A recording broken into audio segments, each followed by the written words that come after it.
Hello, this is Christina, and I am coming to you today, Black Shakina, to give you a little tour of my ancestor altar.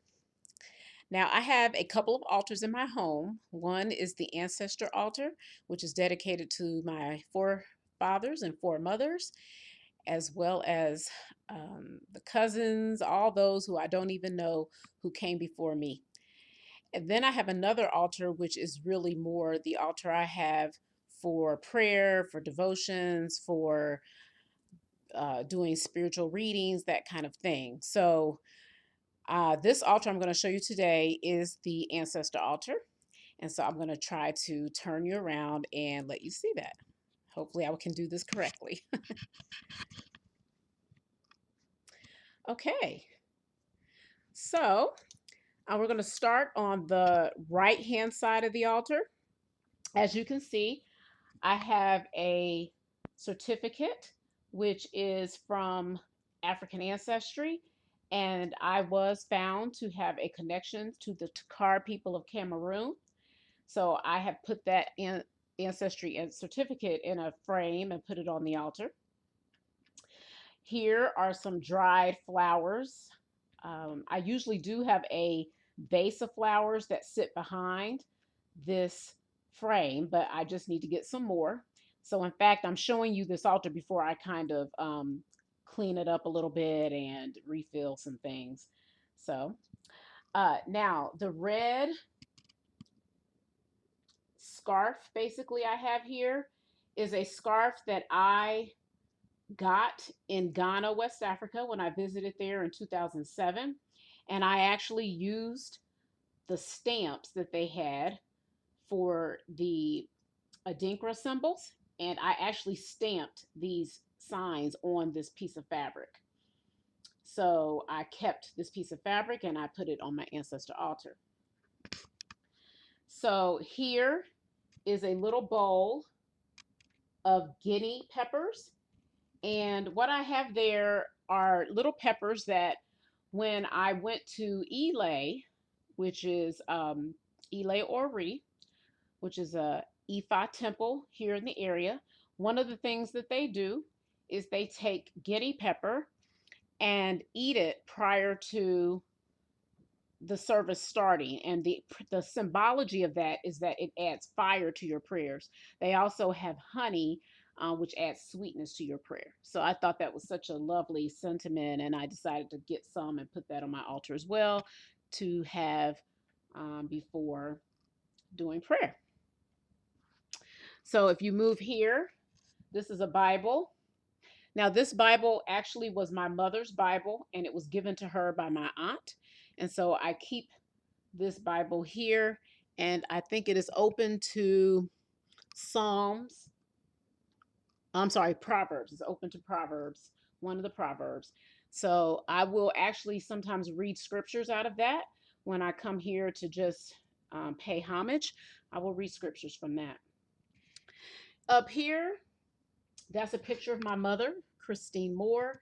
And on the other side is a picture of Giverny, a place I went to in France, which was the home of a famous artist, I believe Monet. And then some in the little bowl here are just some coins that I have left over from when I went to West Africa. There's some stones. There's a bottle of her perfume that there's just a little bit left. It's a pretty expensive perfume. That was my mother's. And then there's a cross, which of course represents my Christian background. This bear is actually covered with a scarf that was given to my mother, and the bear also was given to my mother. So I kept those and decided to put them on the altar. You may see a little skull, actually, a couple of skulls there. And you know, some people are kind of weirded out by the symbology of skulls, but I found these to be very beautiful, actually. And they represent death, but really transition to me. So one is in, I think, malachite, and the other one is in a dark stone. So I decided to put them there. This is a candle. I think it's a candle that burns for quite a few days if you leave it burning. As you can see, it's got the crucifix and some saints around it. But it really, it's not saints. They're actually the African powers, the 7 African powers. Um, but they have been syncretized with the saints a lot of times in African traditions. So I have that, and I do burn that at times. So coming over, I have some candles here, red, yellow, black, and white. And these are representing the directions, north, south, east, and west. And there's also symbology to the colors, which I probably will get into in maybe another video. But that's what those are there for. And I usually also have a white candle here that's by itself, but I need to refill my candle holder. Back here is a picture of an African woman with a headscarf. And actually, this was made by my uncle, Herb Bradshaw, and he does excellent work using cans to form these items. So it was really great that he gave that to me, and I put that on my altar as well. Then here we have some amethyst, and I purchased that. I can't remember when I got that, but I like that. I felt like it has good vibes, so I put that here. Here are some, this is a stick actually from a tree that was in my yard when I had a home. And the tree had to be cut down. And I really hated to have to cut down that tree.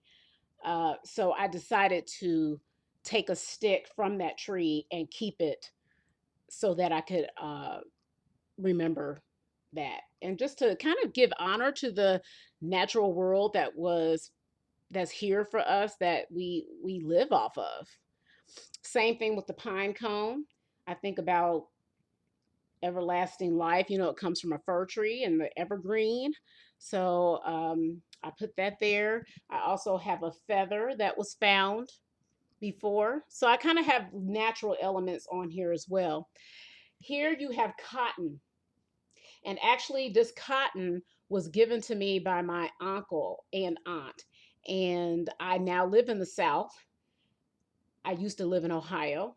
And I decided to put this cotton here as a representation of what my ancestors, many of them, had to do to live, to survive, to make money for this country.